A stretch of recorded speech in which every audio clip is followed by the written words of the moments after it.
રાજ્ય દેશ અને દુનિયાના તમામ મહત્વપૂર્ણ સમાચાર સાથે આજનો એજન્ડામાં હું છું આપની સાથે કૃષ્ણા અને હું છું નુપુર। આજનો એજન્ડામાં વાત કરવી છે એક ચહેરા વિશે જેના હિન્દુત્વને ભાજપ અલગ જ સ્તરનું ગણાવી તેમને મહાનાયક ગણાવે છે। તેમના બલિદાનને સર્વોચ્ચ બલિદાન ગણાવી ભારત રત્નની માંગ કરે છે। તો કોંગ્રેસ લગાવે છે તેમના પર દેશદ્રોહી હોવાના આરોપ। ભારતીય ઇતિહાસનું સ્વતંત્રતા આંદોલનનું એક એવું વ્યક્તિત્વ જેઓ હંમેશા સવાલોના ઘેરામાં રહ્યા। ભારતના રાજકારણમાં હંમેશા ઘમાસાણ છેડનાર વીર સાવરકરને લઈને ફરી શરૂ થઈ આક્ષેપ પ્રત્યાક્ષેપની રાજનીતિ। सावरकर माने तेज, सावरकर माने त्याग, सावरकर माने तप, सावरकर माने तत्व, सावरकर माने तर्क, सावरकर माने तारुण्य, सावरकर माने तीर, सावरकर माने तलवार। एक એવું નામ, ચહેરો જે વારંવાર ભારતની રાજનીતિમાં તોફાન મચાવતો રહે છે। એ વ્યક્તિ તો આજે હયાત નથી, પરંતુ તેમની વિચારધારા ઇતિહાસને લઈને વારંવાર રાજકીય પક્ષો એકબીજા પર સવાલ ઉઠાવતા રહે છે। આ ચહેરો એટલે વીર સાવરકર। ક્યારેય રાષ્ટ્રીય સ્વયંસેવક સંઘ કે ભારતીય જનસંઘના સભ્ય ન રહેલા વિનાયક દામોદર સાવરકરનું નામ સંઘ પરિવારમાં ખૂબ માન સન્માન સાથે લેવાય છે। વર્ષ 2000માં વાજપેયી સરકારે તત્કાલીન રાષ્ટ્રપતિ KR નારાયણને સાવરકરને ભારતનું સર્વોચ્ચ નાગરિક સન્માન ભારત રત્ન આપવાનો પ્રસ્તાવ મોકલ્યો, પરંતુ તેનો સ્વીકાર ન કરાયો। ભાજપ માટે સાવરકર એટલે દેશ સેવા અને ત્યાગનું સર્વોચ્ચ ઉદાહરણ, જ્યારે બીજી બાજુ કોંગ્રેસ અને ડાબેરી પક્ષો માટે સાવરકર એટલે અંગ્રેજોને સાથ આપનાર, જેલવાસના 9 વર્ષમાં 6 વખત અંગ્રેજોને માફીપત્ર લખનાર શખ્સિયત। અને ફરી આ શખ્સિયતને લઈને ભારતના રાજકારણમાં સંગ્રામ છેડાયો છે। કારણ છે દેશના રક્ષામંત્રી રાજનાથ સિંહે સાવરકરને લઈને કહેલા શબ્દો। સાવરકર પર એક પુસ્તકના વિમોચન પ્રસંગે रक्षामंत्री राजनाथ सिंह सावरकर ने महानायक गणाव्या। हमारे राष्ट्र नायक हैं, उनके व्यक्तित्व और कर्तृत्व को लेकर आप एक वाद प्रतिवाद यह तो कर सकते हैं, डिफरेंस ऑफ ओपिनियन आपकी हो सकती है, मगर उन्हें एक हेय दृष्टि से देखना किसी भी सूरत में इसे उचित नहीं कहा जा सकता। वीर सावरकर जी एक महान स्वतंत्रता सेनानी थे, इसमें कहीं दो मत नहीं है। उन्होंने किसी भी विचारधारा के चश्मे से देखकर राष्ट्र निर्माण में उनके योगदान को अनदेखा करना, अपमानित करना, ये एक ऐसा काम है जिसे मैं मानता हूं कि कभी माफ नहीं किया जा सकता। और वीर सावरकर भारत इतिहास के महानायक थे, हैं और भविष्य में भी वो महानायक रहेंगे। રાજનાથ સિંહે કહ્યું કે જૂઠ ફેલાવવામાં આવે છે કે 1910માં આજીવન કારાવાસની સજા કાપી રહેલા સાવરકરે બ્રિટિશ હુકુમતને માફીપત્ર લખ્યો હતો, જ્યારે સત્ય એ છે કે તેમણે આ મહાત્મા ગાંધીના કહેવા પર કહ્યું હતું। स्वातंत्रवीर सावरकर के जीवन पर लिखी एक पुस्तक का विमोचन करने के लिए एकत्रित हुए हैं। मैं कह सकता हूं इस पुस्तक के बारे में, यह पुस्तक बहुत ही परिश्रम और शोध के बाद तैयार की गई है। मैं इस किताब के लेखक श्री उदय माहुरकर जी और साथ ही साथ उनके साथी लेखक चिराई पंडित जी को इस प्रकाशन के लिए अपनी हार्दिक बधाई भी देता हूं और भविष्य के लिए मैं अपनी उन्हें हार्दिक शुभकामनाएं भी देता हूं। उदय माहुरकर जी को जो हम केवल एक वरिष्ठ पत्रकार के रूप में जानते थे, राजनीतिक विश्लेषक के रूप में जानते थे, प्रतिभाशाली लेखक के रूप में जानते थे, लेकिन जिस तरीके से उन्होंने ये पुस्तक लिखी है, मैं कह सकता हूं वेल रिसर्च्ड ये पुस्तक माहुरकर जी ने लिखी। आज कार्यक्रमમાં સામેલ થયેલા સંઘ પ્રમુખ મોહન ભાગવતે પણ કોંગ્રેસ પર કટાક્ષ કરતા કહ્યું કે સ્વતંત્રતા બાદ સાવરકરને બદનામ કરવાની કોશિશ કરાઈ, પરંતુ વાસ્તવમાં તેમના વિશે સાચી જાણકારીનો અભાવ છે। ये तीनों पुस्तकें जिनको सावरकर जी का अध्ययन करना है, उनको एक कंपलसरी रीडिंग के नाते और देखना पड़ेगा इनको, क्योंकि जैसा बताया गया बार बार कि सावरकर जी को बदनाम करने की मुहिम चली। બસ સાવરકરના ફરી વખાણ થયા અને ફરી શરૂ થયો ટીકાનો વરસાદ. એઆઈએમઆઈએમ અધ્યક્ષ ઓવૈસીએ કહ્યું કે આ લોકો ઇતિહાસને તોડીને રજૂ કરી રહ્યા છે. એક દિવસ આ લોકો મહાત્મા ગાંધીને રાષ્ટ્રપિતાના દરજ્જાથી હટાવી સાવરકરને આ દરજ્જો આપી દેશે. अगर ऐसा ही सिलसिला चलता रहा तो महात्मा गांधी को फादर ऑफ द नेशन हटाकर सावरकर को फादर ऑफ द नेशन बना देंगे ये लोग. जो महात्मा गांधी के मर्डर ट्रायल में एक्यूज था और जस्टिस जीवनलाल कपूर की कमीशन ऑफ इंक्वायरी में उनको कॉम्प्लिसिट करार दिया गया. इतनी मिसालें देंगे हम, और ये तो झूठ बोल रहे हैं सब इसके बारे में. સાવરકર પર શરૂ થયેલા ઘમાસાણ પર કોંગ્રેસે પણ ઝંપલાવતા ફરી સાવરકર પર અંગ્રેજોને સાથ આપવાના આરોપ लगाव्या. गांधी उस समय कहाँ थे? वर्धा में. और ये कहाँ थे? सिल्वर जेल में. इनका संपर्क कैसे हो सकता है? जेल में रह के ही उन्होंने दया याचिका मांगी, और एक बार नहीं, आधा दर्जन बार उन्होंने मांगे. और एक बात है सावरकर ने कि माफ़ी मांगने के बाद पूरी जिंदगी भर अंग्रेज़ों के साथ रहे, उसके खिलाफ एक शब्द नहीं बोले, बल्कि अंग्रेजों का एजेंडा है फूट डालो राज करो. આમ એક તરફ ભાજપ કહી રહી છે કે સાવરકર એક એવું વ્યક્તિત્વ હતું જે ભાગલા રોકી શક્યું હોત, જ્યારે કોંગ્રેસ અને ડાબેરીઓના મતે સાવરકરે જ બે રાષ્ટ્રની વાત કહી હતી, કારણ કે તેઓ ભારતને હિન્દુ રાષ્ટ્ર બનાવવા માંગતા હતા. આમ ફરી એકવાર સાવરકરના નામે શરૂ થઈ ગઈ રાજનીતિ. ઇતિહાસને તોડવાના, ઇતિહાસને ખોટી રીતે પ્રસ્તુત કરવાના આરોપ પ્રત્યારોપની રાજનીતિ. બ્યુરો રિપોર્ટ, સંદેશ ન્યૂઝ. દેશભરમાં મોંઘવારીએ માઝા મૂકી છે. જનતા ત્રસ્ત થઈ ગઈ છે. અચ્છે દિનની રાહ જોવાઈ રહી છે. ત્યારે કેન્દ્ર સરકારના એક રિપોર્ટે સૌ કોઈને ચોંકાવી દીધા છે. એ રિપોર્ટ છે નેશનલ સ્ટેટિસ્ટિક ઓર્ગેનાઇઝેશનનો, જેમાં સરકાર કહી રહી છે કે આ વર્ષે મોંઘવારી સૌથી નીચી સપાટીએ પહોંચી છે. હાથીના દાંત ચાવવાનાય નોખા અને દેખાડવાનાય નોખા. આ કહેવત યથાર્થ ઠરી રહી છે કેન્દ્ર સરકારના મોંઘવારી રિપોર્ટમાં. કેન્દ્ર સરકાર એનએસઓના રિપોર્ટમાં જણાવી રહી છે કે છેલ્લા 10 મહિનામાં મોંઘવારીનો દર ઘટ્યો. જોકે વાસ્તવિકતામાં મોંઘવારી એટલી હદે વધી છે કે ગૃહિણીઓના બજેટ ખોરવાઈ ગયા છે. સરકારના આ રિપોર્ટ પર જ્યારે સંદેશ ન્યૂઝ ગ્રાઉન્ડ રિયાલિટી ચેક કર્યું ત્યારે ધ્યાને આવ્યું કે એનએસઓ મુજબ મોંઘવારીનો દર 10 મહિનાની સૌથી નીચી સપાટીએ પહોંચ્યો છે, જ્યારે વાસ્તવિકતામાં પેટ્રોલ અને ડીઝલના ભાવોએ ઇતિહાસમાં પ્રથમવાર સદી ફટકારી છે. તો વળી એનએસઓનો રિપોર્ટ કહે છે કે રિટેલ ફુગાવો ઓગસ્ટમાં 5.3% જેટલો નીચો હતો, પરંતુ વાસ્તવિક રીતે શાકભાજીના ભાવમાં 50% વધારો થયો છે, જ્યારે સપ્ટેમ્બરમાં એનએસઓ મુજબ રિટેલ ફુગાવો 4.35% છે અને વાસ્તવિક રીતે કઠોળના ભાવમાં 20% વધારો નોંધાયો છે. જોકે સરકાર કહી રહી છે કે ખાણીપીણીની ચીજવસ્તુઓની કિંમતમાં થયેલો ઘટાડો એ ફુગાવો ઘટવાનું મુખ્ય કારણ છે. સરકારનો આ રિપોર્ટ પ્રજાને કેટલો ગળે ઉતરે છે એ મહત્વનું છે. સંદેશ ન્યૂઝે વાસ્તવિકતા તપાસી ત્યારે ધ્યાને આવ્યું કે શાકભાજી અને કઠોળ જ નહીં, અનાજના ભાવમાં પણ 10% જેટલો વધારો થયો છે. આ બધાની વચ્ચે મહત્વની વાત એવી છે કે સતત ત્રીજા મહિને આરબીઆઈના ટાર્ગેટ કરતાં એનએસઓના રિપોર્ટના આંકડા ઓછા આવ્યા છે. જોકે ખાદ્ય તેલના ભાવમાં તો 25% વધારો નોંધાયો છે. આરબીઆઈનું લક્ષ્ય મોંઘવારી ઓછી કરવાનું છે, જેની સામે વાસ્તવિક રીતે જીવન જરૂરિયાતની વસ્તુઓ ખૂબ જ મોંઘી થઈ રહી છે. મોંઘવારી એટલી હદે વધી રહી છે કે સામાન્ય પ્રજાની સાથે સાથે વેપારીઓ પણ કહી રહ્યા છે કે આ મોંઘવારીએ બહુ કરી. સાતમ આઠમ પછીથી અત્યારે લગેદાર પર ડેના દિવસે ભાવ ઘટવામાં નથી, ભાવ વધવામાં છે, કારણ કે વરસાદ પડ્યો એના હિસાબે બધો માલ ફેલ થઈ ગયો છે. અત્યારે બધા ભાવ અત્યારે હાઈએસ્ટમાં હાઈએસ્ટ છે. ગયા વર્ષ કરતાં અત્યારે આ વર્ષ બહુ અઘરું છે. મોંઘો જ માલ છે અત્યારે બહુ. ગ્રાહકનો પણ છે. આટલું બધું મોંઘું ખાય કેવી રીતે છે? કેટલો મોંઘો માલ લાવો? વેપારીઓનું શું કેવું છે તમને? વેપારીઓ હવે કેવી રીતે માલ આવે તો કેટલો લાવીએ? જુઓ, 100 કિલો માલ લાવો ને તો 10 કિલો માલ વેચીએ છીએ, તો ગ્રાહકોને ફાયદો એના માટે ગ્રાહક માટે લાવવો પડે. રોજ લાવીએ છીએ એટલે. આ બધાની વચ્ચે સરકારી રિપોર્ટ અને વાસ્તવિકતા ખૂબ જ અલગ પડી રહી છે. આ રિપોર્ટ પર અનેક પ્રશ્નાર્થ પણ ઉઠી રહ્યા છે, પરંતુ જોવું એ રહ્યું કે મોંઘવારી ક્યારે ઘટે છે અને પ્રજાને એનો સીધો જ લાભ મળે છે કે નહીં. બ્યુરો રિપોર્ટ, સંદેશ ન્યૂઝ.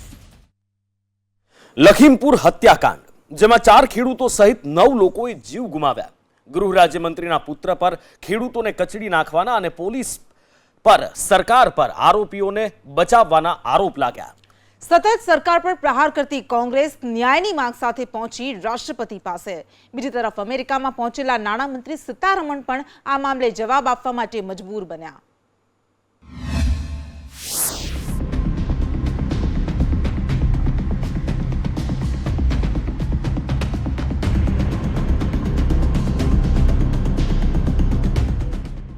આજથી 10 દિવસ પહેલા ઉત્તર પ્રદેશનું લખીમપુર લોહી લુહાણ થયું.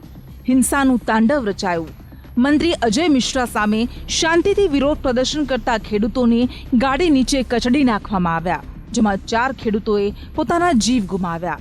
જોકે ત્યારબાદ ત્યાં ઉશ્કેરાયેલા ટોળાએ જે કર્યું તે પણ અત્યંત ક્રૂર, કાયદાના ચીથરે ચીથરા ઉડાડનાર હતું. ભાજપના 3 કાર્યકર્તાઓ, એક ડ્રાઈવરની હત્યા કરી દેવામાં આવી. સામસામી હિંસામાં એક સ્થાનિક પત્રકારનું મોત નીપજ્યું અને ફરી એકવાર ઉત્તર પ્રદેશમાં જંગલરાજ ચાલતો હોવાના પુરાવા મળ્યા. દિવસો વીતી ગયા પરંતુ કોઈ કાર્યવાહી ન કરાઈ, કારણ કે આરોપ એવા માથા પર લાગેલા હતા જેમના પિતા કેન્દ્ર સરકારમાં ગૃહ રાજ્યમંત્રી તરીકે બેઠેલા છે. જી હા, અજય મિશ્રા ટેનીના પુત્ર આશિષ મિશ્રાએ જ ખેડૂતોને કચડ્યા હોવાના આરોપ છતાં કોઈ મજબૂત કાર્યવાહી ન કરાઈ. વિપક્ષે સરકાર પર નિશાન સાધ્યું અને હવે લખીમપુરની લડાઈ પહોંચી દિલ્હી સુધી. રાહુલ ગાંધીના નેતૃત્વમાં કોંગ્રેસના એક પ્રતિનિધિ મંડળે બુધવારે રાષ્ટ્રપતિ રામનાથ કોવિંદ સાથે રાષ્ટ્રપતિ ભવન જઈને મુલાકાત કરી અને લખીમપુર હિંસા મામલે તથ્યો સાથે જોડાયેલું આવેદનપત્ર રાષ્ટ્રપતિને સોંપ્યું. રાષ્ટ્રપતિને પીડિત પક્ષને ન્યાય આપવા દખલ દેવાની અપીલ કરી. वो चाहते हैं कि जिस व्यक्ति ने ये हत्या की है उसको सजा मिले और उन्होंने ये भी कहा कि जिस व्यक्ति ने हत्या की है उस व्यक्ति के पिता हिंदुस्तान के होम मिनिस्टर हैं. हिंदुस्तान के होम मिनिस्टर हैं और इसीलिए जब तक वह व्यक्ति मिनिस्टर है तब तक सही जांच और न्याय नहीं मिल सकता है. ये बात हमने हिंदुस्तान के राष्ट्रपति जी को बताई.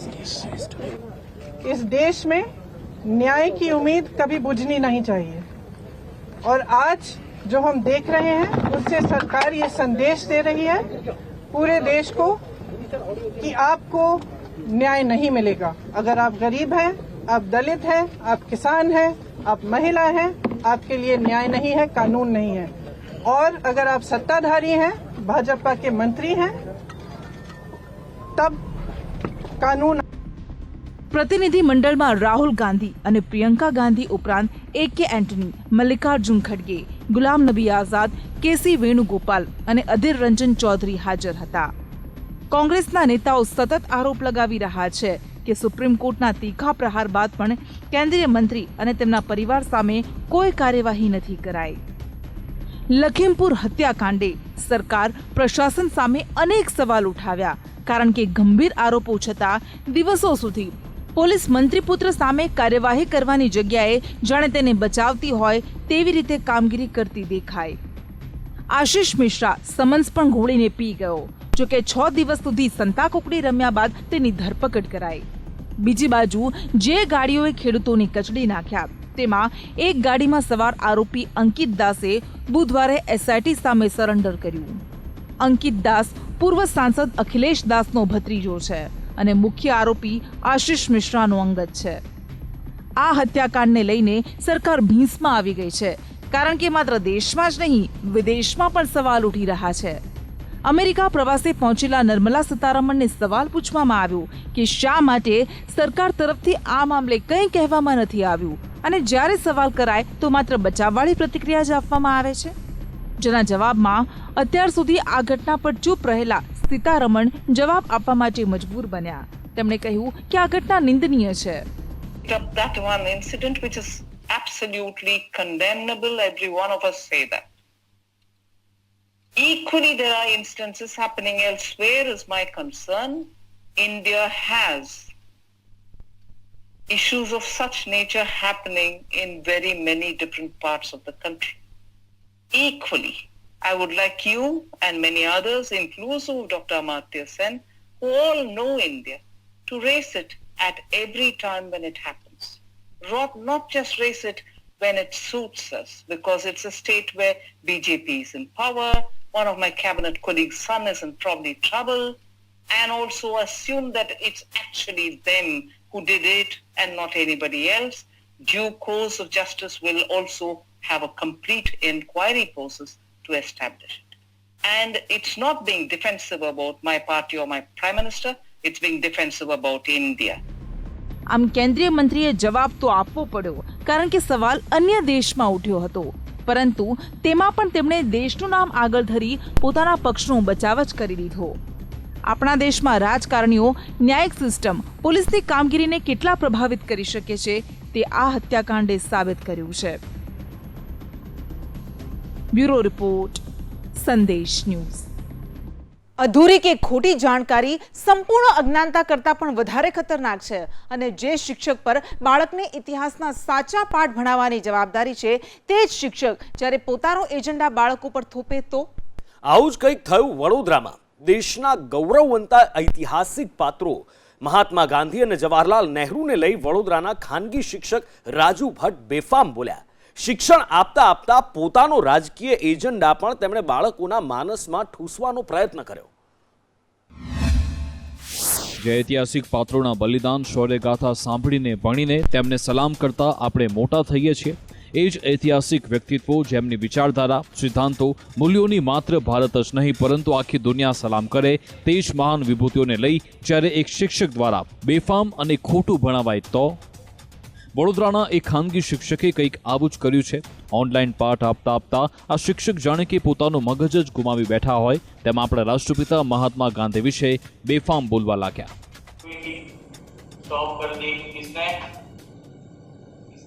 गांधी जी ने क्यों की थी भाई?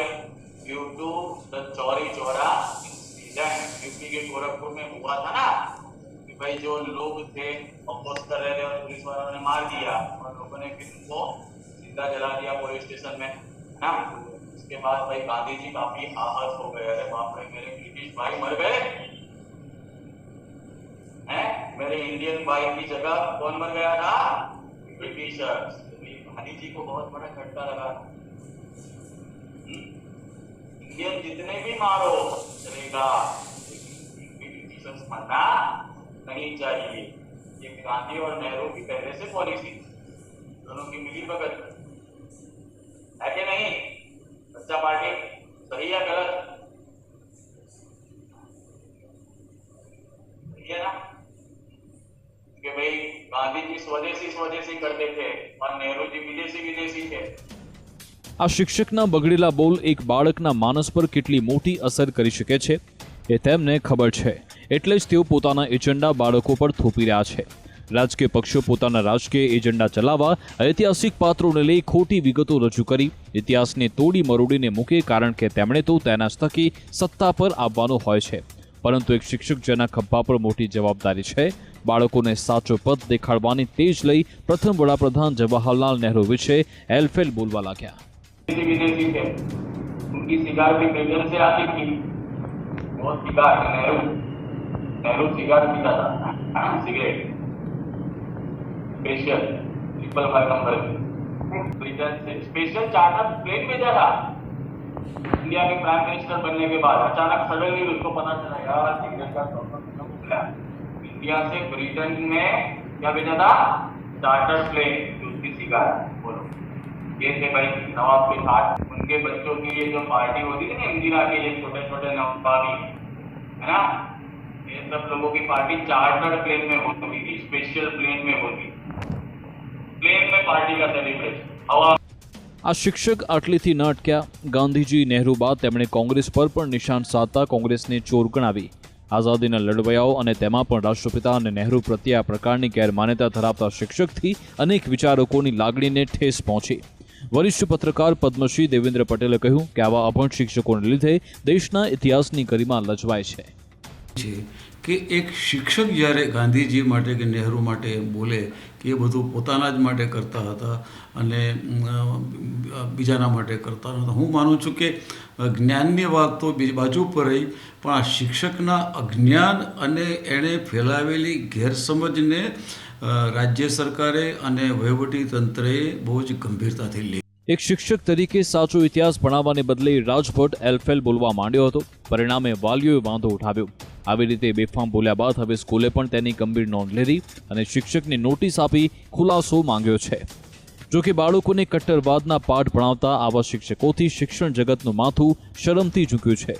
વિવાદ બાદ પ્રિન્સિપાલે આ શિક્ષકને નોટિસ ફટકારી, પરંતુ આવા અજ્ઞાની શિક્ષકોને જ્યારે બાળકોને ઇતિહાસના પાઠ ભણાવે ત્યારે તે બાળક પોતાના મનમાં આપણા એ પાત્રો જેમણે દેશની સ્વાતંત્ર્ય માટે આંદોલન કર્યા, જેલવાસ ભોગવ્યો, અંગ્રેજોની દમનકારી નીતિનો સામનો કર્યો, તેમના વિશે શું વિચાર લઈને મોટો થાય તે ગંભીર સવાલ છોડીને જાય છે. બ્યુરો રિપોર્ટ, સંદેશ ન્યૂઝ. કોરોનાના કારણે રાજ્યમાં શિક્ષણને તો માઠી અસર પહોંચી જ છે, પણ સરકારી ભરતી પ્રક્રિયા પણ ખોરંભે ચડી હતી, જેના કારણે સરકારી નોકરીનું સપનું જોતા તનતોડ મહેનત કરતા ઉમેદવારોને નુકસાન થયું. કોરોનાને કારણે બગડેલા એક વર્ષથી આ ઉમેદવારોને અન્યાય ન થાય તે માટે સરકારે ભરતી પ્રક્રિયામાં વય મર્યાદા વધારી દીધી છે. કોરોનાને કારણે તમામ ક્ષેત્રમાં માઠા પરિણામો ભોગવવા લોકોએ મજબૂર બનવું પડ્યું. શિક્ષણ કાર્ય સ્થગિત થઈ ગયા. ઓનલાઈન શિક્ષણને કારણે ખાઈ પૂરવાની કોશિશ કરાઈ. આર્થિક ફટકો પડતા લાખો લોકોએ રોજગારી ગુમાવી. પરંતુ કોરોનાને કારણે સરકારી ભરતીની પ્રક્રિયા પણ ખોરંભે ચડી હતી. એ સરકારી નોકરી જે મેળવવી અનેક યુવાનોનું સ્વપ્ન હોય છે, જેના માટે તેઓ તનતોડ મહેનત કરતા હોય છે. તેમનું એક વર્ષ કોરોનાને કારણે બરબાદ થઈ ગયું. પરિણામે હવે નવી ભરતીમાં આ ઉમેદવારોને અન્યાય ન થાય તે માટે સરકારે ખૂબ જ મહત્વપૂર્ણ નિર્ણય લીધો.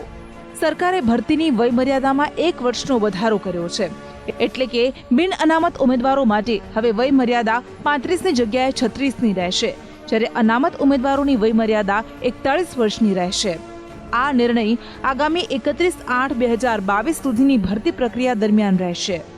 કોમ્પિટિટિવ પરીક્ષાઓ દ્વારા સીધી ભરતી માટે સ્નાતક કે સમકક્ષ લાયકાતમાં બિન અનામત ઉમેદવારોમાં હાલની વયમર્યાદા 35 છે, એને 1 વર્ષનો વધારો કરીને 36 કરવામાં આવે. સ્નાતક કરતાં ઓછી લાયકાત ધરાવતી જગ્યાઓના કિસ્સામાં બિન અનામત પુરુષ, મહિલાઓની પણ અલગ છે, આપણે ધ્યાને મૂકું છું, પુરુષ ઉમેદવારો માટે 33 વર્ષની વયમર્યાદા હતી, એમાં 1 વર્ષનો વધારો કરીને હવેથી 34 વર્ષ એ વયમર્યાદા વધારવામાં આવી છે. એસસી, એસટી અને ઓબીસી અને આર્થિક રીતે નબળાની કેટેગરીમાં પુરુષ ઉમેદવારો આ કિસ્સામાં સ્નાતક કે સમકક્ષ લાયકાત માટેની હાલની વયમર્યાદા 40ની હતી, એમાં 1 વર્ષ વધારીને 41ની કરવામાં આવી છે. જ્યારે આ કેટેગરીમાં સ્નાતકથી નીચેની કક્ષા માટે 38 વયમર્યાદા છે, તે વધારીને 1 વર્ષ માટે 39 વર્ષની કરવામાં આવી છે. ટેટના વિદ્યાર્થીઓ માટે પણ આનંદના સમાચાર આપતા ટેટની પરીક્ષાની સમયમર્યાદામાં વધારો કરાયો છે. ટેટ પાસ વેલિડિટી નવી શિક્ષણ પદ્ધતિ નક્કી ન થાય ત્યાં સુધી વધારવાનો નિર્ણય લેવાયો. આ ઉપરાંત 3300 જેટલી જગ્યાઓમાં પણ વધારો કરવાની જાહેરાત કરાઈ. તો દિવાળી બાદ સરકાર રાજ્યમાં ધોરણ 1 થી 5ની શાળાઓ શરૂ કરવાના મૂડમાં છે, પરંતુ શિક્ષણ વિભાગમાં નવી જગ્યાઓની જાહેરાત કરનાર શિક્ષણ મંત્રી જૂના આંકડા ન આપી શક્યા. શિક્ષણ મંત્રી પાસે જાહેર કરેલ ભરતી પ્રક્રિયા હજુ ક્યાં પહોંચી તેનો પણ કોઈ જવાબ નહોતો, જેથી સવાલ ઉઠી રહ્યા છે કે વય મર્યાદા તો વધારી દેવામાં આવી, પણ ભરતીની જાહેરાત ક્યારે કરાશે અને જે જાહેરાત થઈ ગઈ છે તેની પરીક્ષા ક્યારે લેવામાં આવશે? કારણ કે યુવા હવે રાહ જોઈ જોઈને થાક્યો છે. બ્યુરો રિપોર્ટ, સંદેશ ન્યૂઝ. અમદાવાદ ખાડાવાદ હતું અને ખાડાવાદ રહ્યું. સમય બદલાયો, સરકારમાં મંત્રીઓ બદલાયા, પરંતુ સ્થિતિ તો એમની એમ જ રહી. સ્થિતિ એ જ રહી અને વાયદાઓ, સરકારી વાયદાઓ માત્ર વાયદા બનીને રહી જાય છે. પૂરા ક્યારે થાય બસ એની રાહ પ્રજા ચાતક નજરે જોતી રહે છે.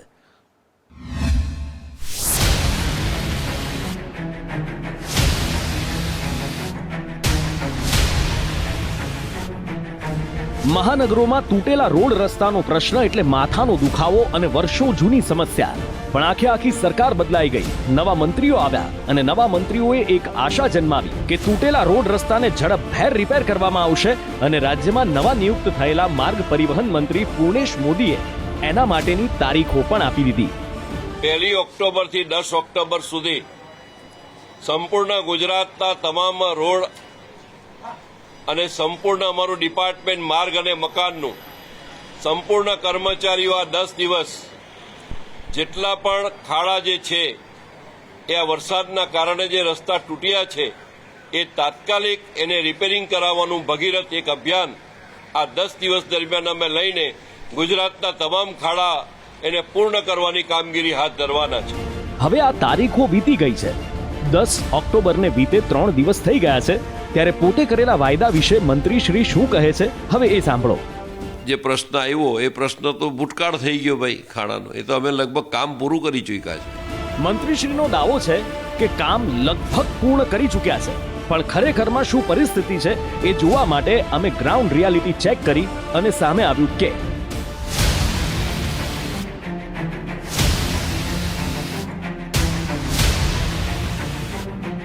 અત્યારે આપણે છીએ અમદાવાદના હાર્દ સમાન કે જે અમદાવાદની ધોરી નસ કહેવાય એવા 132 ફૂટ રિંગ રોડ ઉપર સરકારે કહ્યું હતું કે 10 તારીખ સુધીમાં અમે તૂટેલા રસ્તા બનાવી દઈશું.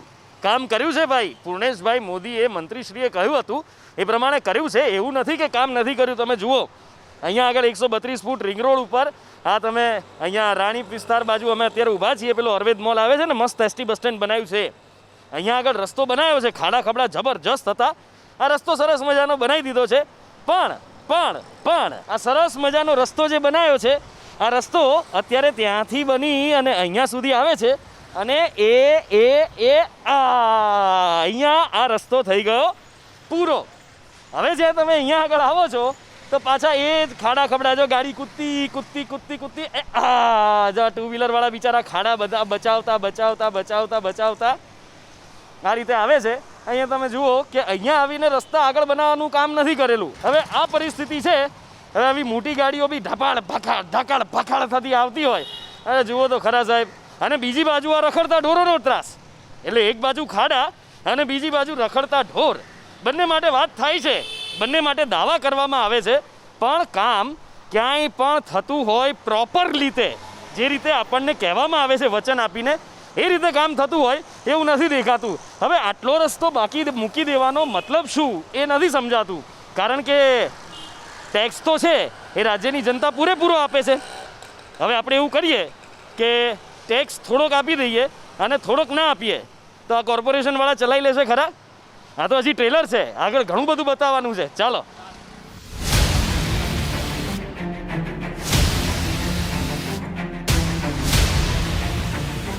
અને હવે સાહેબ આ રસ્તા જે રિપેર કર્યા છે એ કેવા કર્યા છે એ તમે જુઓ. અહીંયા આગળ આ national high speed rail terminal project છે. એટલે કે જે આપણું બુલેટ ટ્રેન છે એનું કમાન્ડ સેન્ટર અહીંયા બને છે. 2 વર્ષ પહેલાં તો અમે તમને બતાવ્યું હતું કે અહીંયા કેવા ખાડા પડ્યા હતા. આ વખતે એવા ફૂટના ખાડા જ અહીંયા આગળ પડ્યા હતા. આ છે સાબરમતી વિસ્તાર, ચાંદખેડા વિસ્તાર, એને બીજા બધા એરિયા સાથે જોડતો રોડ. જ્યારે ચીમનભાઈ પુલ છે અહીંયા એ ચોકઅપ થઈ જાય ત્યારે લોકો આ રસ્તેથી અવર જવર કરતા હોય છે. અહીંયા 1 ફૂટ 1.5 ફૂટના ખાડા હતા. પણ સાહેબ આ ખાડા પૂર્યા છે કેવી રીતે એ તમે જોઈ લો. આ બધું એ કાચું કામ કરી આમ જોઈ લો તમે સાહેબ. આ વસ્તુ જોઈ લો. આ રીતે અહીંયા ખાડા પૂરવામાં આવ્યા છે. હવે આમાં પૂર્ણેશભાઈ કહે છે તો ખરા કે અમે 10 તારીખ સુધીમાં બધું પૂરું કરી દઈશું. પણ સાહેબ આવી રીતે પૂરું થાય તેનો કોઈ મતલબ નથી એમ. અહીં કેટલાક રાહદારીઓ છે એમની સાથે વાત કરીએ. પર ખાલી બધું નાખ્યું છે. લગભગ આ અમે 10 વર્ષથી આવું દેખીએ છીએ અને આ લોકો છૂટાઈ ગયા છે પણ કોઈ કામ કરતા નથી. આવું અમે લગભગ 10 વર્ષથી જોઈએ છીએ. અમે બાઇક લઈને જઈએ છીએ, ખાડામાં અમારા કેટલાય બાઇકો બગડી જાય છે, ઘણું બધું થાય છે. તમે જુઓ કે છેક સુધી બધા રસ્તા આવા જ છે. આ લોકો ખાલી બેવકૂફ બનાવે છે વોટ લઈને, પછી કોઈ કામ કરતું જ નથી. એટલે બધું વસ્તુ અહીંયા આગળ એ જ છે કે ડેમેજ કંટ્રોલ કરવા માટે કહી તો દીધું કે અમે 10 તારીખ સુધીમાં બધા ખાડા પૂરી દઈશું. પણ આ રીતે ડેમેજ કંટ્રોલ નહીં થાય સાહેબ. આ રીતે ખાલી માટી અને ભૂરકી ભભરાઈને કરશો તો પબ્લિકને ભૂરકી ભભરાવતા આવડે છે.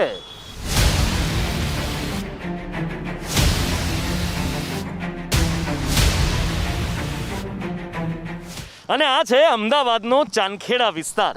હવે સાહેબ આ ચાંદખેડા વિસ્તારની અંદર બી તમે અહીંયા જુઓ કે આજુબાજુ મસ્ત મજાના બિલ્ડિંગો બધું ડેવલપ થઈ રહ્યું છે, જોરદાર બધું.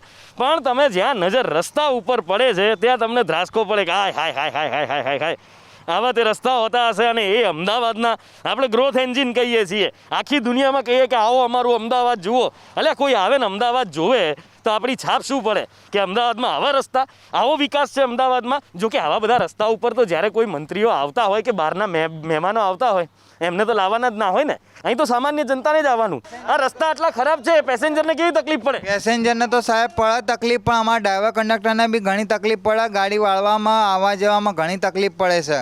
હા સાહેબ, ડ્રાઈવર સાહેબ શું તકલીફ પડે આમાં? અમારા બહુ ખાડાવાળા રસ્તા છે, એટલે ગાડી ચલાવવામાં મજા નહીં આવતી. પેસેન્જરો બી હેરાન થાય. પેસેન્જરો હેરાન થાય. માસીને પૂછીએ, માસી કેવા ઝટકા, કેવા થડકા લાગે? લાગે ને બટા, ઝટકા તો લાગે છે ને. એમ ને? અચ્છા માસી, આ તો સરકારમાં કહેતા હતા કે 10 તારીખ સુધી રોડ બનાવી દઈશું, પણ આ તો 10 તારીખની આ 13 થઈ.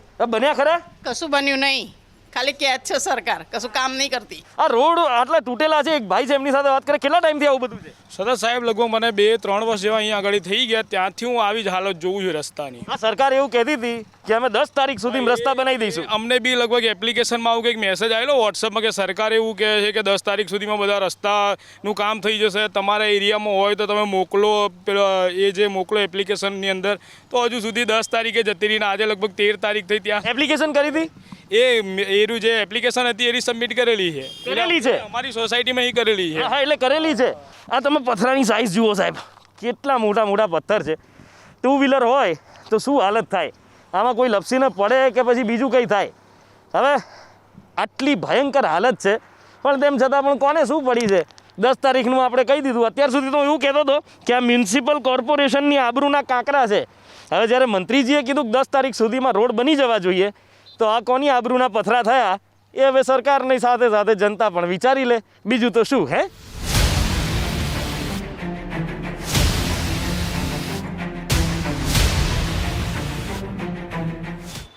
આ છે અમદાવાદ શહેરનો વંદે માતરમ વિસ્તાર. અને અહીંયાના રસ્તા પણ તમને બતાવવાની ખાસ ઈચ્છા છે, કારણ કે આ જગ્યા તમે જુઓ કે આ રસ્તા ઉપરથી અહીંયા ઉપરની જે 2 પરત હોવી જોઈએ એ 2 પરત જ ગાયબ થઈ ગઈ છે. આ તૂટેલો રસ્તો છે, આ જૂનો રસ્તો છે, એ તૂટી ગયો છે. પણ એની સાથે નવો રસ્તો બનાવવા માટે પણ ઘણા ટાઈમ પહેલાં અહીંયા આગળ એક આયોજન કરવામાં આવેલું. પણ સાહેબ અહીંયા તમે જુઓ કે આ નવો રસ્તો બનાવવા માટે કેટલાય વર્ષોથી આ જ હાલત અહીંયા આગળ જોવા મળે છે. આ સાહેબ કેટલા વખતથી આવું બધું પડ્યું છે અહીંયા?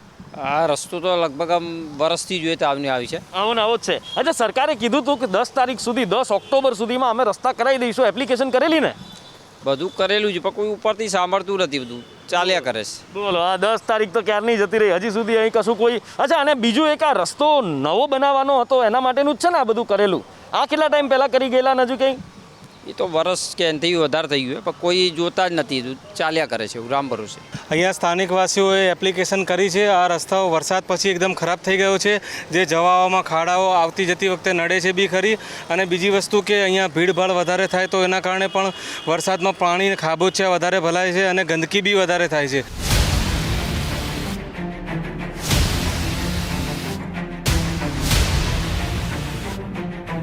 અને આ છે અમદાવાદ શહેરના અખબારનગર 4 રસ્તા. હવે અહીંયા મેટ્રોનું કામ પૂરજોશમાં ચાલી રહ્યું છે. અને તમે જુઓ કે એક બાજુનો રસ્તો બંધ છે, અને આ તો પબ્લિક તો આપણી પબ્લિક છે ને ભાઈ. રોંગ સાઈડમાં લોકો ધનાધન ઘૂસી જાય છે, પણ રસ્તો અહીંયા એક બાજુનો બંધ, બીજી બાજુ રસ્તો ખાડા ખબડા, અને પરિસ્થિતિ એટલી ખરાબ કે લોકોની મુસીબતો એટલી બધી કે વાત ના પૂછો. અહીંથી તમે થોડાક આગળ જાઓ, જેમ આગળ તમને બતાવ્યું હતું કે ત્યાં રાણી પરવેદ મોલ પાસે તો હજી કામકાજ કંઈક કર્યું પણ છે. અને અહીંયા રસ્તાની હાલત ખાડા ખબડા, અને અહીંયાથી તમામ જગ્યાએથી રોડ ઉપરથી ભૂરભૂરી સતહ આવી ગઈ છે. અહીંયાથી રસ્તા ઉપરથી જાણે ડામર ગાયબ જ થઈ ગયો છે. આવા રસ્તા છે. રોજ કેટલાય લોકો અહીંયા સ્લીપ થાય છે, અહીંયા પડે છે, ખાડામાં લોકોની કમર તૂટે છે. આ એ અમદાવાદ મ્યુનિસિપલ કોર્પોરેશન છે જેના પહેલા ચેરમેન સરદાર વલ્લભભાઈ પટેલ. પણ શું આવા અમદાવાદનું સપનું સરદાર સાહેબે જોયું હતું? જ્યાં સરદારના નામે રાજકારણ કરવામાં કોઈ નેતા પાછા નથી પડતા, પણ સરદાર સાહેબની જે વિચારશૈલી હતી, જે દૂરદ્રષ્ટિ હતી, એનું અમલ અને એનું અનુસરણ કરવામાં કદાચ આ નેતાઓ ઊણા ઉતરે છે એ ચોક્કસ દેખાય છે. સાહેબ, રસ્તા સુધારવાની એપ્લિકેશન કરી હતી? હા. અચ્છા, લાગે છે સુધર્યા છે? ના, હજી તો થોડું કામકાજ વરસાદ ચોમાસા પછીનું કંઈ થયેલું નથી, પણ કાં તો હવે શું એક્શન લે છે દિવાળીના ટાઈમમાં એ ખ્યાલ આવશે આપણને. અમે સરકારને ઘણી એપ્લિકેશન કરી પણ કોઈ ધ્યાન આપતા નથી ને કોઈ પણ રસ્તાનું કામ હજી પૂર્ણ થયું નથી. ખાલી વાયદા જ કરે છે. રોડનું કામ કોઈ અત્યારે હાલ દેખાતું નથી પૂરું કરી એવું. હા, એટલે વાત એ છે કે જે કામ કરવા માટે સાહેબ તમને આ બધું સોંપ્યું છે, આખું આટલું મોટું કમઠાણ કરવું પડ્યું, જૂના મુખ્યમંત્રી અને મંત્રીઓને હટાવીને બધાને બેસાડવા પડ્યા. હવે એ પોતાની જવાબદારી નિભાવે તો કંઈક ભારતીય જનતા પાર્ટીને ફાયદો થાય, બાકી પાછા હતા ત્યાં ને ત્યાં. હવે મંત્રીશ્રીએ આપેલી તારીખ તો જતી રહી છે. 90% જેટલા રોડનું કામ નથી થયું એ પણ ઉડીને આંખે વળગે છે. તો એ બાબતે હવે મંત્રીશ્રીએ શું કહ્યું એ જુઓ. આપણે બધાને ખબર છે કે 4 મહિના પ્લાન બંધ રહે, એટલે પ્લાન શરૂ થયો, હમણાં શરૂ થયો છે પ્લાન, એ 2-3 દિવસથી. એટલે હવે બધું કામ વેગ પકડશે. દરેકનો સમય હોય. તમે તો વરસાદમાં એમ કહો કે વરસાદમાં તમને ખાડા પૂર, તો એનો કોઈ મતલબ નથી, એ પાછું ઉકળી જાય. અરે મંત્રીશ્રી, તારીખ જાહેર કરતા પહેલા તમને ખબર જ હશે ને કે કામ કેટલો ટાઈમ બંધ રહે, ક્યારે ચાલુ થાય અને કેટલી ગતિએ ચાલે. પણ હવે તારીખ વહી ગયા પછી તમે જે આ વાત કરી રહ્યા છો એ કેમ કરી રહ્યા છો જનતા સારી રીતે જાણે છે અને સમજે પણ છે. પણ મહાનગરોમાં રસ્તા હજી કેમ તૂટેલા ફૂટેલા છે એના વિશે મંત્રીજીએ શું કહ્યું હવે એ જુઓ. જે રસ્તા જે છે એ રસ્તાની અંદર માત્ર આરએનબી વિભાગને એકલું નથી, મહાનગરપાલિકાનો 50% વિસ્તાર છે, વસ્તી છે, આખા ગુજરાતની વસ્તી કહું છું, તો એમના રોડ બનાવવાનું કામ મહાનગરપાલિકા કરે છે, સુડા અલગ રીતે કરે છે, નેશનલ હાઈવે કરે છે. તો આરએનબીના ભાગે જે ભાગ છે, જે રોડ છે, એમાં અત્યારે અમે ખૂબ સારી રીતે કામ કરી રહ્યા છે. હવે મંત્રીજી, તમે તો એ વખતે 20 તારીખે કહ્યું હતું કે આખા ગુજરાતનું, તો શું આ મહાનગરો ગુજરાતમાં નથી આવતા? અમદાવાદથી નુપુર પટેલ સાથે ગાંધીનગરથી નિર્મળ દવે, સંદેશ ન્યૂઝ.